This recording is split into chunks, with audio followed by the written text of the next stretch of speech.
Olá, tudo bem? Hoje, mais um vídeo sobre a epopeia de Gilgamesh. Eu tenho essas duas versões aqui, todas com texto, tradução e notas do Jacinto Lins Brandão e da Autêntica Clássica. Esta de 2021, esta de 2018. Esta aqui é mais para estudo, com notas, introduções, comentários importantíssimos, riquíssimos, para entendimento desta epopeia que estava aparentemente esquecida aqui no nosso país. Comentem, compartilhem, deem gostei no vídeo, agradeço a todos por isso. Então vamos lá, comentar esta epopeia com vocês hoje, o texto em si. O que essa epopeia narra é a história de Gilgamesh, o quinto rei de Uruk depois do dilúvio. Ele passa por experiências marcantes que o levam a compreender os limites da natureza humana, os quais se impõem mesmo para alguém como ele, filho de uma deusa, e por isso 2/3 divinos e 1/3 humano. É provável que ele tenha reinado de fato por volta do século 27 a.C., e que, em vista de seus grandes feitos, em especial a construção das muralhas de Uruk, se tenha desenvolvido em torno de seu nome as diversas narrativas heróicas que se conhecem a partir do século 22 a.C., inicialmente em sumério e em seguida em acádio. Então, essas duas línguas vão ser as línguas em torno das quais o texto vai se compor, o texto desta epopeia. O texto que aqui, nesta edição, se apresenta, encontra-se no ápice do desenvolvimento desse ciclo heróico, devendo-se ao sábio Sinlek Unini a concatenação de tradições e narrativas anteriores num poema marcado por profunda reflexão antropológica. Esta versão mais completa do Sinlek Unini, ela é do século 3 a.C. Então nós percebemos que o texto teve todo um trabalho oral para poder chegar aqui nisso que nós temos em mãos. Essa edição aqui ela é perfeita, para mim uma das mais importantes para o estudo da epopeia. Aqui vocês têm uma ideia da escrita acádia, a escrita cuneiforme em tabuinhas. São 12 tabuinhas que compõem esta epopeia de Gilgamesh.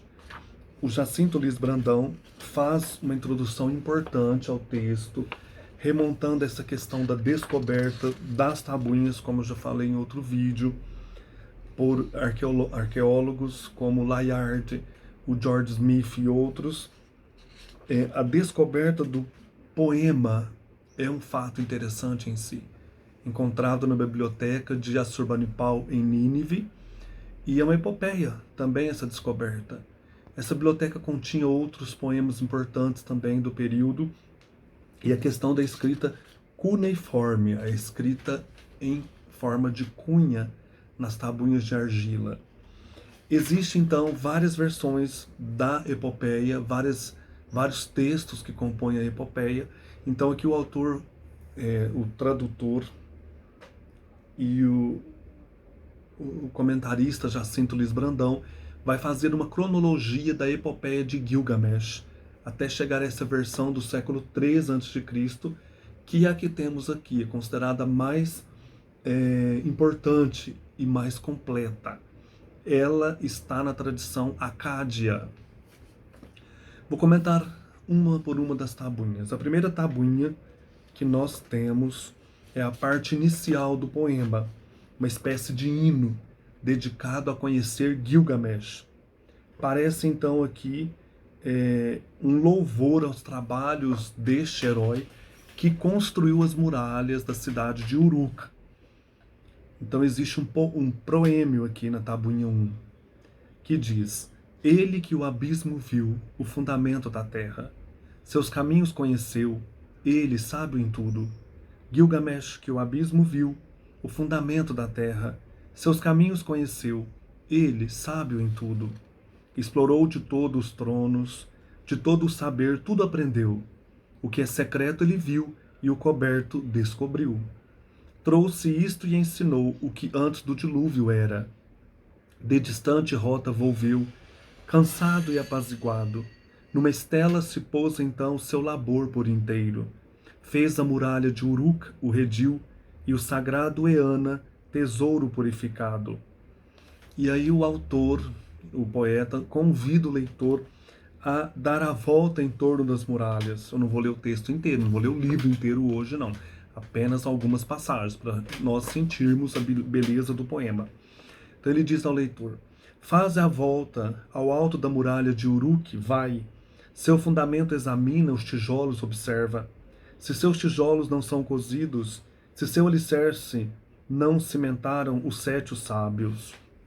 Daí ele vai colocando a importância desta cidade e diz: busca o cofre de cedro, rompe o ferrolho de bronze, abre a tampa do tesouro, levanta a tabuinha lápis lazuli, lê o que Gilgamesh passou, todos os seus trabalhos. Convido o leitor, então, a pegar o cofre onde estavam as tabuinhas e ler a epopeia de Gilgamesh. Muito legal essa conversa com o pastor, com o leitor. Depois ele vai dizer, ainda nessa tabuinha 1, que o Gilgamesh é um dos reis proeminentes entre todos os reis, por causa da sua beleza, da sua participação na divindade. Ele é alto, ele é perfeito, ele é terrível, ele abriu passagem entre as montanhas, cavou cisternas nas encostas dos montes, ele atravessou o mar, ele instituiu ritos para a humanidade, e ele fez todo este trabalho que lhe alcançou renome. Então é esse louvor a Gilgamesh. Ele é o pastor de Uruk. Ele, o pastor, governa a sua cidade, mas ele é um déspota, porque ele se acha no direito de dormir com as esposas jovens. Na noite de núpcias, ele se acha no direito de deflorar as mulheres, e por isso as pessoas da cidade, os homens, vão reclamar com os deuses, para que os deuses punam Gilgamesh. E aí nós temos a criação de Enkidu. O Enkidu é um outro guerreiro criado para opor-se a Gilgamesh, porque Gilgamesh era muito violento, muito forte, e os homens não conseguiam lutar contra ele. Então o povo pede que os reis criem, que os deuses criem um herói para brigar com o Gilgamesh. E aí nós temos a criação de Enkidu, um herói que foi colocado na selva, num jardim. E esse herói foi criado do barro. O texto diz: um caçador, homem de armadilhas, no açude com ele deu de cara. Um dia, um segundo, um terceiro, no açude deu com ele. Viu-o o caçador, enregelou-lhe a face. Ele e seus bichos à casa voltaram, aterrorizado, em silêncio, atento, seu coração, sua face como um dia sombrio. Havia tristeza em suas entranhas. A de quem chega de longe, sua face se iguala. Então esse Enkidu morava na floresta, um herói criado pelos deuses, e as pessoas que iam passando por ali ficavam com medo deste herói, porque ele vivia envolto à natureza junto aos animais. As tabuinhas têm lacunas, e as lacunas aqui são apresentadas com estas reticências, esses tracinhos aqui. Então tem hora que o texto está quebrado, a poética do texto está quebrada. Daí então, o Gilgamesh, ele vai enfrentar o Enkidu. Os deuses enviam uma mulher prostituta chamada Shamat. Vai até Enkidu e o seduz. E aí nós temos toda a história da relação dos dois.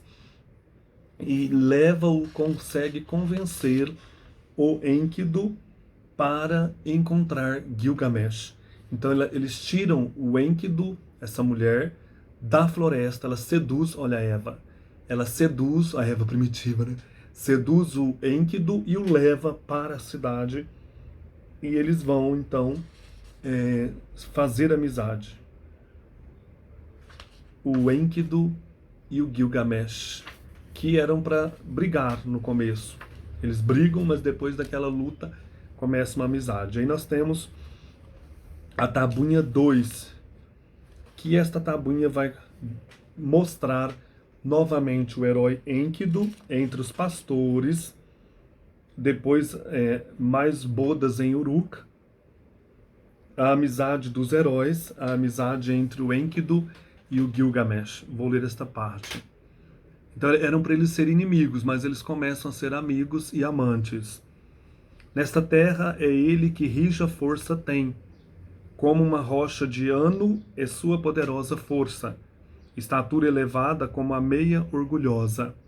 A mãe de Gilgamesh a boca abriu para falar. Diz a seu filho, a vaca selvagem Ninsum a boca abriu para falar, diz a seu filho. Meu filho, o texto está quebrado.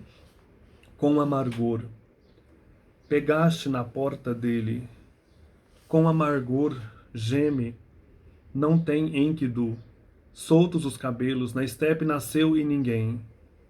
Estava ali Enkidu, ouviu-a falar. Meditou e sentado chorou, os olhos encheu de lágrimas, os braços afrouxou a força. Abraçaram-se um ao outro, suas mãos como... Então a mãe, aqui o texto está todo quebrado também, né? A mãe incita a amizade dos dois e eles se dão as mãos e vão começar uma expedição contra um inimigo chamado Umbaba. Os dois vão fazer uma longa viagem para uma floresta e vão enfrentar este Umbaba, que tem todo um poder. Ele era guardião da floresta de cedros, ele era muito grande.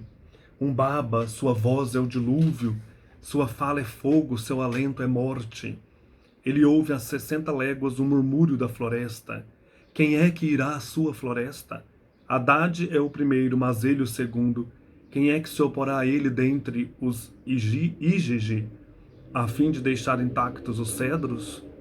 Então Gilgamesh e Enkidu se preparam para a expedição e vão enfrentar este Umbaba. Temos uma assembleia em Uruk para falar do poder deste Umbaba e do perigo desta missão. E aí os dois, então, Enkidu e Gilgamesh, se preparam para enfrentar este herói, esse inimigo. Depois nós temos a tabuinha 3. E aqui nós encontramos preces de Nisum em favor da viagem dos dois. Gilgamesh, na tabuinha 3. Gilgamesh abriu a boca para falar. Disse a Enkidu, vem amigo, vamos ao templo de Ninsum. Deve ser um deus da época, né? A deusa. A face de Ninsu, grande rainha. Ninsum, inteligente, sábia, tudo sabe. Passos calculados disporá para nossos pés. E deram-se as mãos, a mão de um na do outro. Gilgamesh e Enkidu foram ao templo de Ninsum, a face de Ninsu, grande rainha.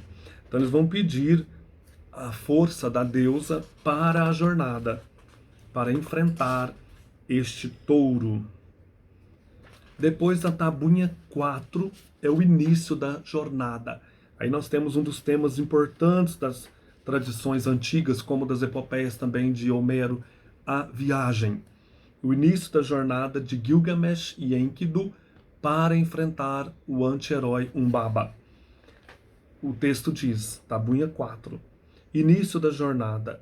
As 20 léguas partiram o pão, as 30 léguas estenderam a tenda, 50 léguas andaram o dia inteiro. Jornada de mês e meio ao terceiro dia, chegaram perto do Monte Líbano. E daí nós temos, olha que legal, eles na tenda, os preparativos para a batalha, o medo. Na noite profunda de sonhar terminou, levantou-se e disse a seu amigo, amigo meu, não me chamaste porque estou desperto? Não me tocaste porque estou angustiado? Não passou um Deus porque está atordoado meu corpo? Amigo meu, vi um sonho e o sonho que vi de todo atordoante. Então, o medo antes da batalha. Depois temos uma segunda jornada, terceira jornada, quarta jornada, quinta jornada, tudo na expectativa do combate, nessa caminhada para dentro da floresta. para enfrentar este inimigo. Tabuinha 5, a descrição da floresta de cedros, interessantíssimo. Tabuinha 5 diz: a floresta de cedros. Ali estavam e olhavam a floresta de cedros. Observavam-lhe a altura da floresta, observavam-lhe a entrada, onde um baba caminhava, ficara-lhe a pegada, a senda arrumada e acolhedor o caminho. Viram a montanha de cedros, morada de deuses, trono de deusas. Na face da montanha os cedros mostravam abundância, doce sua sombra, plena de deleite, enredada de espinhos a acobertada floresta. Nessa tabuinha 5, nós vamos ter então a iminência do combate e a luta mesmo entre os dois, e o combate em que o Enkidu vence e mata Umbaba. Umbaba abriu a boca para falar, disse a Gilgamesh: deixem os tolos, Gilgamesh. Algum idiota conselho tomar diante de mim? Vem, Enkidu, filho de peixe que não conheceu o pai, filhote de cágado e tartaruga, que não mamou o leite da mãe. Quando era jovem, te vi, mas perto não cheguei. Tu, no meu estômago, porque a traição Gilgamesh trouxeste diante de mim, e tu mesmo como hostil inimigo te pões? Cortarei de Gilgamesh a goela e a nuca, jogarei seu corpo aos pássaros, vorazes águias e abutres. Nossa, que loucura! Aí a rendição de Umbaba, a luta, né? E Umbaba perde a batalha, tem toda a descrição aqui, e o desfecho, em que o Enkidu tirou os pulmões do Umbaba, arrancou-lhe as presas como botim, e Enkidu, então, e Gilgamesh vencem esse Umbaba. Eles, ó, termina assim, ó, e Gilgamesh, a cabeça de Umbaba, conduzia. Termina a tabuinha 5, vamos para a tabuinha 6. Aqui nós temos a volta gloriosa de Gilgamesh e Enkidu para Uruk, mas Ishtar se apaixona por Gilgamesh, e Gilgamesh recusa esta mulher. Então ela vê toda a glória e ela fica furiosa porque esse Umbaba era um protegido dela, né?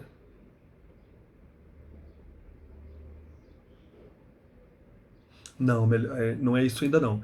A Ishtar, ela se apaixona, tem desejos por Gilgamesh, e Gilgamesh rejeita. Daí tem a história do touro do céu. Agora é assim, um touro que a terra fendeu vai ser a próxima luta dos dois, Enkidu e Gilgamesh, contra esse touro.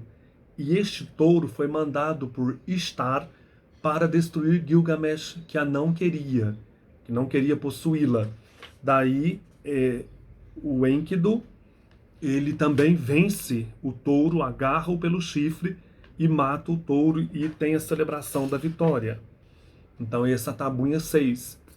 É interessante, né? A deusa vê a glória de Gilgamesh voltando com o Enkidu, quer ter Gilgamesh, Gilgamesh rejeita, e ela manda o touro ao lado dela destruir Gilgamesh, e eles vencem o touro.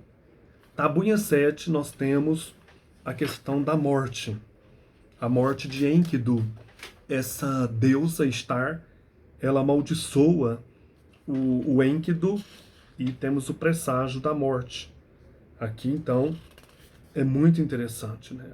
A Shamash, que é aquela prostituta que também amaldiçoa e depois abençoa os heróis, vai começar essa expectativa de morte de Enkidu. Aí nós passamos para a tabuinha 8, que aí sim é a questão da agonia e da morte deste herói Enkidu. É muito triste essa parte, né?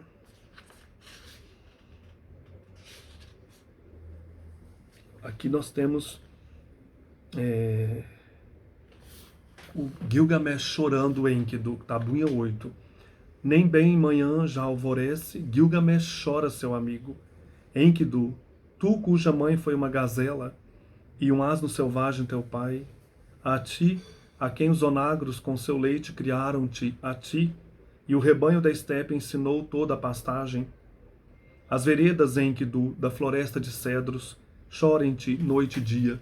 Então ele relembra, né, essa viagem que eles fizeram para a floresta de cedros para vencer o vilão Umbaba.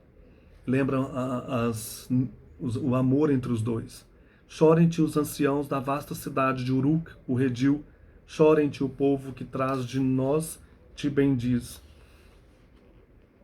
Muito linda essa passagem. Aqui, olha, o desfecho, né? Agora, que sono te pegou a ti, o sono da morte, né? Ficas calado e não me ouves a mim? O Gilgamesh chorando, né? Dizendo ao amigo, o desfecho. Mas ele não ergueu a cabeça. Tocou-lhe o coração e não batia nada. Cobriu o amigo como uma noiva sua face. Como uma águia girava-lhe sobre, como uma leoa que, privada dos filhotes, andava-lhe em face e atrás. Arrancava e soltava os cabelos cacheados, tirava e atirava os adornos como se intocáveis. Tem toda a questão do sofrimento, as honras ao herói morto e as oferendas feitas aos deuses. Muito tocante esta passagem. Depois nós temos invocação dos deuses da Ersutu, que ele reza para o amigo morto, e ritos finais. Até que, enfim, ele vê que o amigo morreu mesmo e o enterra. Aí na tabuinha 9 começa uma outra jornada, agora é a jornada do herói Gilgamesh. Ele, desiludido, percebendo que também vai um dia morrer, ele começa a uma jornada em busca da imortalidade. Tabuinha 9 inicia, errância. Gilgamesh, porém, que do amigo seu, amargo chora e pela estepe vaga. Morro eu, e como Enkidu não fico? Luto entrou minhas entranhas, a morte temo e pela estepe vago, ao alcance de Utanapishtim, filho de Ubara Tutu. Esse, né, Utanapishtim é o Noé mesopotâmico que havia sido salvo das águas do dilúvio. A caminho estou, rápido vou, à entrada do monte à noite cheguei. Leões vi e temor me tomou, ergui minha cabeça, assim supliquei. Tem uma quebra no texto. Luz dos deuses, foi minha prece, sim, e fique eu intacto. Gilgamesh levantou e tremia, um sonho. Diante de sim alegrou-se por estar vivo. Ergueu o machado em sua mão, sacou a espada de seu cinto, como uma flecha no meio lhes caiu. Golpeou os leões, matou, destroçou e lançou, tirou o nome do primeiro. Então todo o texto quebrado, acho isso fascinante, né? Não temos as palavras, mas o tradutor preserva, né, as tabuinhas como elas estão. O nome do segundo ergueu sua cabeça, assim suplicou, a luz dos deuses foi sua prece, sim que como sim. Ele vai a caminho de Shamat, encontrar esta deusa, e nós temos toda a jornada, a travessia do caminho de Shamash. Tabuinha 10 são os encontros que o Gilgamesh faz nesta viagem, lembrando a importância da viagem na epopeia antiga. Ele vai encontrar uma taberneira na estepe, que à margem do mar morava, e ele conversa com essa taberneira. Depois ele encontra um barqueiro, olha a imagem do barqueiro, né? Para o conduzir até Utanapishtim, lembrando-se aí do Caronte. Ele vai falando sobre morte. Ele tem uma longa conversa com este barqueiro. Tem a travessia desse rio, que aqui, gente, é muito interessante. Aqui a tabuinha, nas notas, mostra como era a cosmologia, onde ficava esse oceano fora do mundo, fora aí do plano material, como se Utanapishtim já pertencesse ao mundo mítico. Então temos essa travessia e o encontro com Utanapishtim, que é esse Noé salvo das águas do dilúvio. Essa parte é muito legal. Utnapishtim de longe observava-os.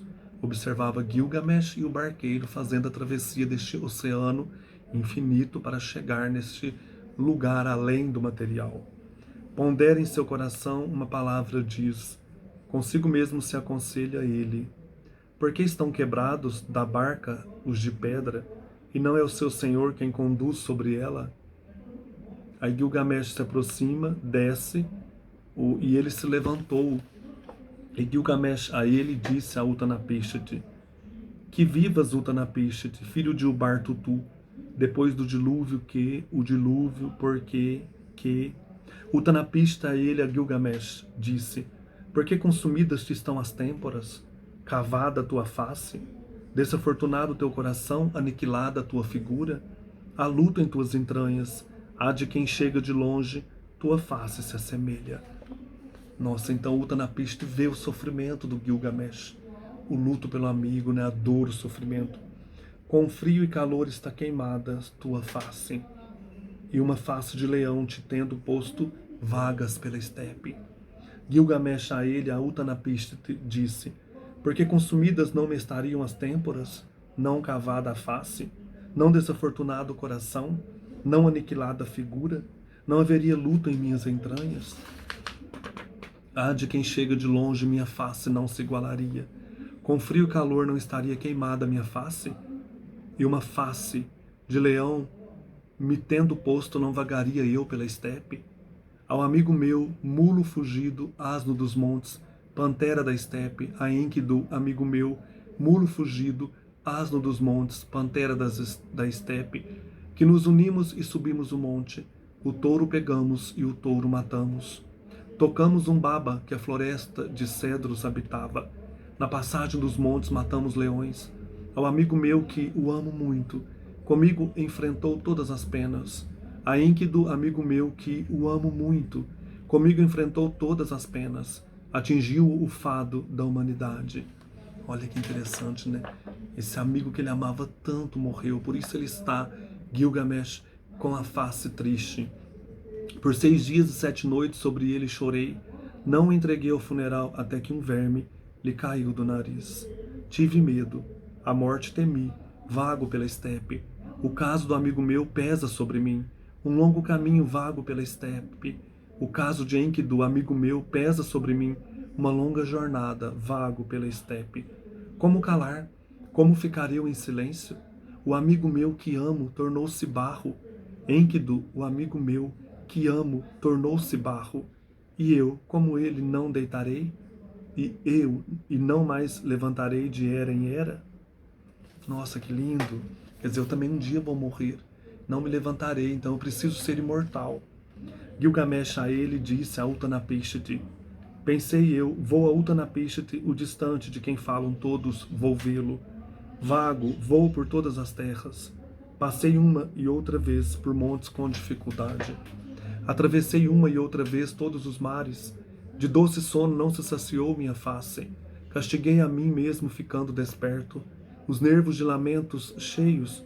O que lucrei em minha fadiga? Essa tabuinha está bem conservada.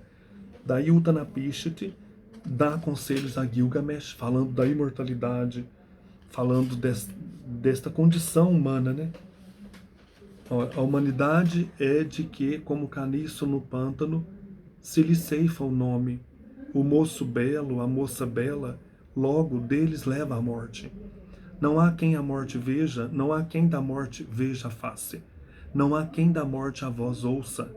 A furiosa morte ceifa a humanidade.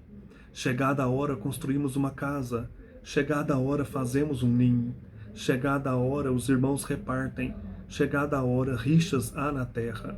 Chegada a hora o rio sobe e traz a enchente, a libélula flutua no rio, sua face olha em face Shamash, logo a seguir não há nada. O sequestrado e o morto, um é como o outro, da morte não delineiam a figura. A um homem, um morto, não o bendiz com bênção sobre a terra. Os Anunnaki, grandes deuses reunidos, Mamitum, que cria os fados, com eles o fado fez, dispuseram morte e vida, da morte não revelaram o dia. Que interessante, né? O Utnapishtim vai educando o Gilgamesh sobre essa questão da morte, a importância, né, de aceitar o fado, que é a condição mesmo assim humana, a condição de todos os mortais, e ninguém sabe o dia da morte. Tabuinha 11 é uma parte interessantíssima do poema. Há uma breve interrupção do discurso de Utnapishtim, em que se fala do segredo dos deuses, dos desígnios de Ea e a feitura do barco. O Gilgamesh vai empreender uma outra viagem, vai embarcar em busca dessa planta da imortalidade. Depois o Utnapishtim conta sobre o dilúvio que aconteceu, tem uma assembleia dos deuses e aprova então que acontece aqui nesse momento, né? Gilgamesh a ele falou a Utnapishtim: que devo fazer, Utnapishtim? Aonde devo ir? Quer dizer, onde fugir dessa morte, né? Meu pegou o ladrão, em meu quarto de dormir reside a morte, e onde minha face se fixe está ela, a morte. E aí o Utnapishtim fala para ele dessa questão de percorrer um outro caminho e tomar um banho, né? Um banho da juventude. Olha, pegou-o Ur-Shanabi, ao lugar de banho levou-o. Suas grenhas na água como as de um purificado ele lavou. Tirou a pele de leão, levou-a ao mar. Molhou bem seu corpo. Mudou o pano que tinha na cabeça. Uma roupa ele vestiu, veste condigna. Até que chegue à sua cidade, até que termine sua rota, a roupa mancha não tenha, mantenha-se nova. Tomando este banho para purificar a alma nessa volta para casa, ele acha e encontra, a planta da juventude. E aqui nós temos Gilgamesh com Ur-Shanabi, que acho que é o barqueiro. Há uma planta, ela é como uma espinheira, seu espinho é como da rosa silvestre, picará tuas mãos, se na planta conseguires pôr a mão. E ele pegou a planta e a arrancou, tirou as pedras pesadas dos pés, o mar o lançou para a margem. Gilgamesh a ele, a Ur-Shanabi, o barqueiro. Isso mesmo, Ur-Shanabi é o barqueiro. Ele já está voltando, deixou o Utnapishtim, está voltando, fazendo essa outra viagem em busca da planta da imortalidade. Com que o homem em seu coração conquista a vitalidade, a vida. Levá-la-ei ao coração de Uruk, o redil, dá-la-ei a um velho, a planta experimentarei. Seu nome, já velho, remoça o homem. Eu também comê-la-ei e voltarei à minha juventude. Então ele quer comer essa planta da juventude. Dará essa planta a um velho para ver se o velho se renovará e depois ele comerá. E aí nós temos a volta para casa. E aí que vai acontecer aquilo da cobra, da serpente comer a planta. Às 20 léguas partiram o pão, às 30 léguas estenderam a tenda. Viu Gilgamesh uma cisterna cuja água estava fria, entrou-lhe no coração e na água banhou-se. Então ele colocou a planta na margem e foi tomar um banho nesta caverna que tinha água. Uma cobra sentiu o cheiro da planta, em silêncio chegou e a planta levou. Ao voltar-se, deixou sua pele. Nesse momento, Gilgamesh sentou e chorou, sobre as têmporas vinham-lhe as lágrimas. A cobra, então, fica imortal, né? Ela come esta planta. Falou a Ur-Shanabi, o barqueiro: por quem dos meus, Ur-Shanabi, fatigaram-se meus braços? Por quem meu esgotou-se o sangue de meu coração? Não obtive nenhum bem para mim mesmo. Ao leão que rasteja, um bem fiz. Agora a 20 léguas a maré vai subindo. O canal, quando abri, larguei os instrumentos. Que encontrarei que, como marca, me sirva? Tivesse eu dado a volta e o barco deixado na margem. Aí ele vai chorar pela perda da imortalidade, né, desta planta que lhe restituiria a vitalidade, a juventude. E aí o texto já começa a ficar bem pessimista, né? Não tem mais chance, não encontrará outra planta. era só aquela, e a serpente comeu. A tabuinha 12 é uma última tabuinha, quebra a sequência narrativa que vinha sendo desenvolvida desde a tabuinha 1, introduzindo uma cena em que, depois de perder apetrechos entendidos como bola e taco, os quais caíram na morada subterrânea dos mortos, a Érceto, é o nome dessa morada, Enkidu para lá se dirige a fim de recuperá-los. Então nós temos na tabuinha 12 uma quebra da narrativa, já está Gilgamesh na cidade, já voltou para Uruk sem a planta da juventude, e é um texto que fala que estavam jogando bola e a bola e o taco caem na morada dos mortos. E aí nós temos essa terra sem retorno e o Gilgamesh desce a esta terra dos mortos. Eles enxergam a Érceto, que é a visão da morada eterna, da morada dos mortos. E lá está, né, Enkidu. E aqui o Enkidu está vivo ainda, né? Ele não tinha morrido ainda. Enkidu, a Érceto, desceu. É aquela questão que também aparece na Eneida, né? O Enéas vai à morada dos mortos, vê o seu pai, vê a sua mulher Creusa. O Ulisses também desce à morada dos mortos. Então é um tema interessante na epopeia antiga. Vou ler um trecho que fala dessa terra sem retorno. A terra sem retorno.